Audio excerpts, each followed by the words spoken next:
Hello again, everybody.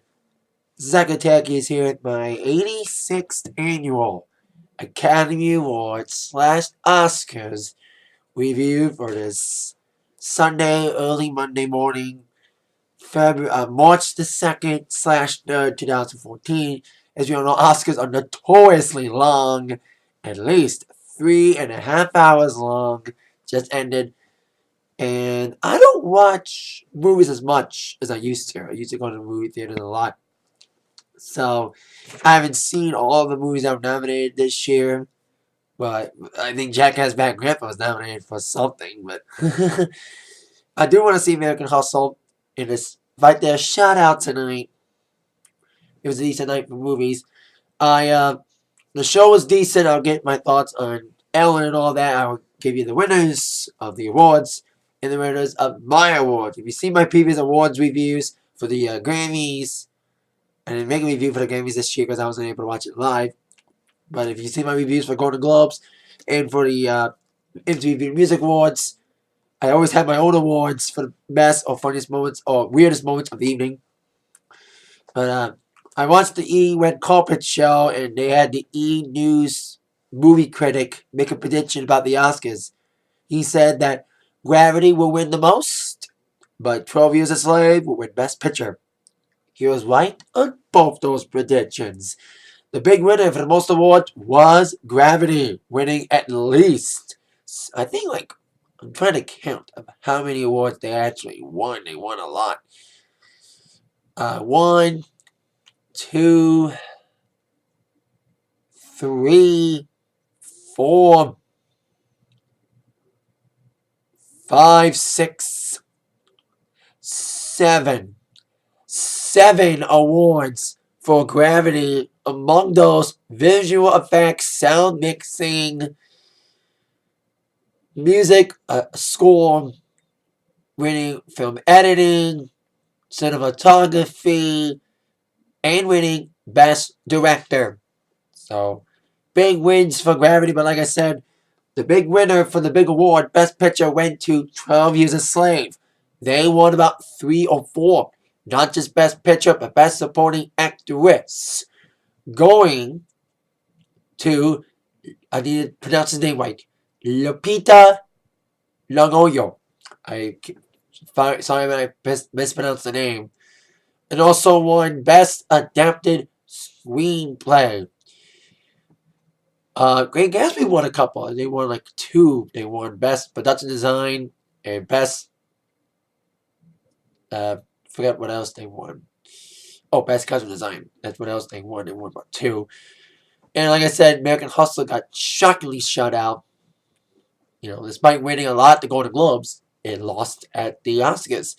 Speaking of getting shut out, Pharrell and his hat got shut out of the Best Song, despite being the number one song in America, a song for the number one album in America, and the number one soundtrack in America. Frozen won Best Song for Let It Go, performed by Idina Menzel tonight, and also won Best Animated Film.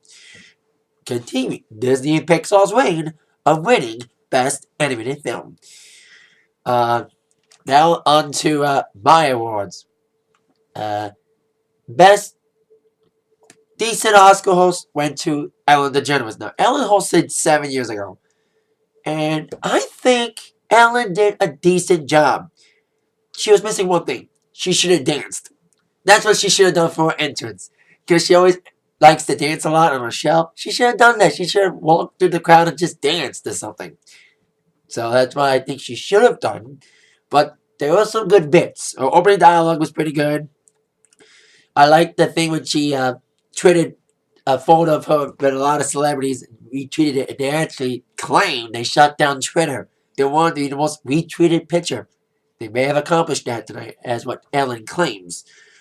And she also pulled a Bono. Bono and U2 were nominated for Best Original Song. And 20 years ago, U2 were doing a concert on the Zoo TV tour in Detroit, where I'm living. Outside of Detroit, though. But U2 did a show in Detroit on the Zoo TV tour. Bono was flipping the stations on his Zoo TV, and he saw a commercial for a local pizza place in Detroit, and he ordered like 10,000 pizzas. where Ellen kind of put a bon on and she ordered a bunch of pizzas. Well, not a bunch, but maybe like 3 or 4. And people were actually eating it. That was kind of funny to see all these famous celebrities eat pizza because Ellen did ask, "Are you hungry?" And then like 30 minutes later, she bought a bunch of pizzas. And she even got like a fake Pharrell hat and made all the people pay, including Lupita, giving her Ellen a lip balm. That was kind of a funny little bit. And also a funny bit, after Pink's tribute to the Wizard of Oz honoring its 75th anniversary, she came out as the fairy godmother, Glenda. That was kind of funny. Speaking of Pink, there were some performances tonight. Best performance. We're doing different categories. Best enthusiastic performance. Pharrell, like I said, he has got the #1 song in America right now with Happy. And the performance, which was the first performance of the night, was a very enthusiastic performance. The whole crowd, you couldn't help but to dance to that one. And everybody got up, and I love when Pharrell went to the crowd and he danced with people. He even got down in the middle of the street with Jennifer Lawrence. That was kind of funny. And then everybody stood up near towards the end of the song and started bopping around. Just okay performance. U2 doing Ordinary Love. Now, they wanted to go to the Globes. And most of the other people who wanted to go to the Globes won the Oscars. Forgot to mention Matthew McConaughey and Jared Leto, who both won Best Actor and Best Supporting Actor to go to the Globes. They won the Oscars, as well as Cate Blanchett winning Best Actress at the Oscars as well, and Golden Globes. So both they wanted the Golden Globes and the Oscars, but U2 wanted the Golden Globes for Best Song, but not the Oscars. This is the second time that U2 was nominated at the Oscars, and they won the Golden Globe, but not the Oscar.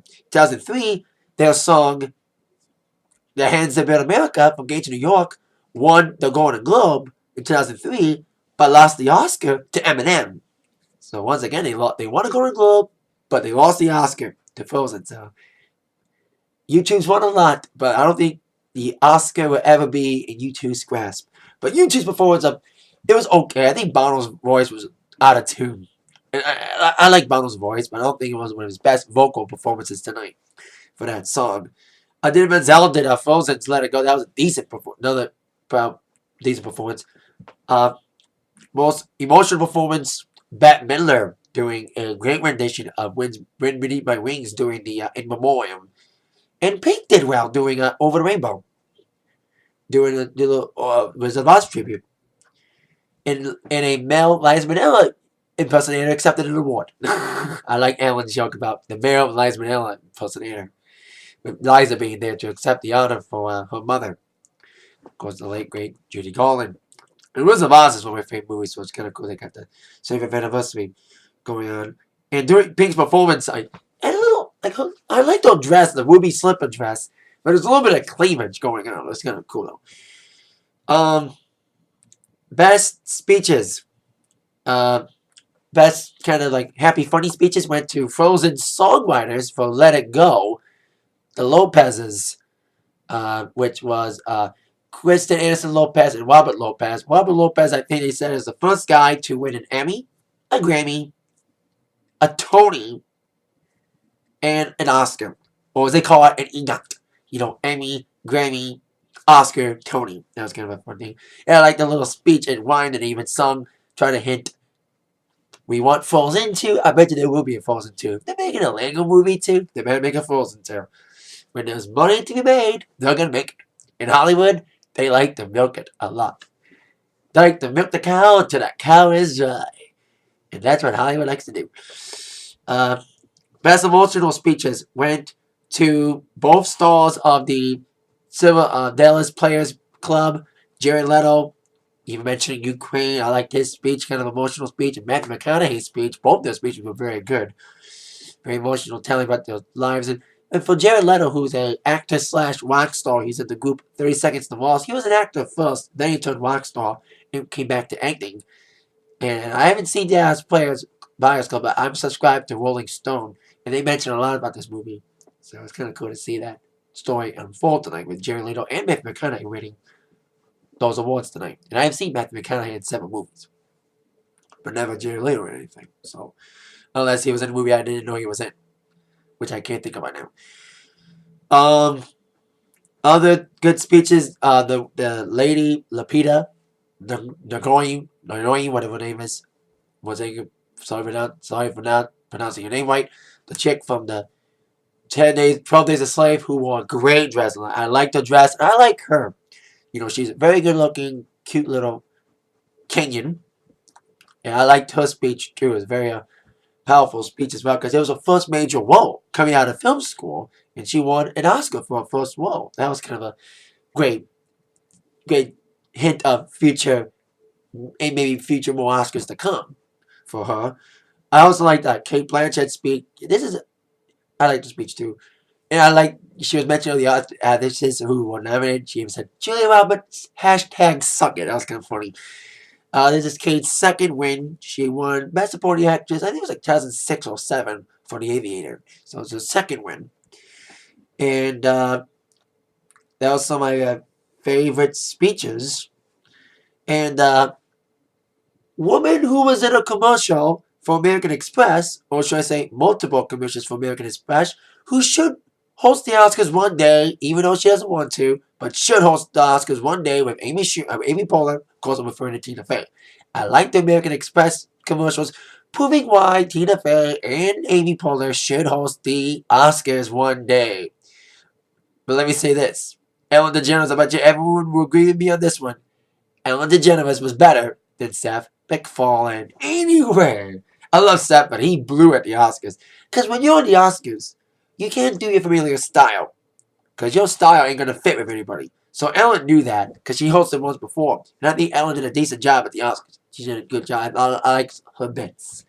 So, there you go. Best dressed people. I like that Lupita Chick's dress from the movie 12 Days of Slave, like total dress, and her features are cool. Jennifer Lawrence's red dress, and she slipped again on the red carpet, getting out of the red carpet.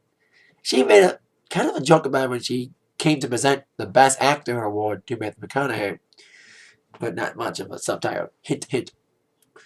I always like Naomi Watts' dress, like the whole white icy effect on a white dress. That was kind of a cool dress. I like Kate Hudson's dress, very long white dress. I like Julia Roberts with the lace on the chest, the black lace hanging out of her chest. In her dress, that was kind of a cool little effect there. It was a cool look. I like Charlize Theron's chest area, like a separation on her dress there. I like that as well. I even like Kate Blanchett's dress with the shiny things on her dress. So it was cool. I'm not a fashion expert of any kind. I'm a music disc jockey, but an entertainment news person. But I did like some decent. There was some decent fashion tonight on the red carpet of the 86th annual Oscars, and this is the end of awards season. All the award shows are done. Grammys are done. Oscars are over now. So the next big award show is the MTV Music Awards in August. So I'll be making that review in August. And there you go. That is it for my 86th annual Academy Awards review for this lovely evening. Thank you all very much for watching. And with that in mind, you've all been attacked by the review from Zach. Thank you all very much. Have a great day. Since it's officially Monday as this video is about to be posted. Have a great day, everybody. Have a great start of your week. And see y'all later. Yeah.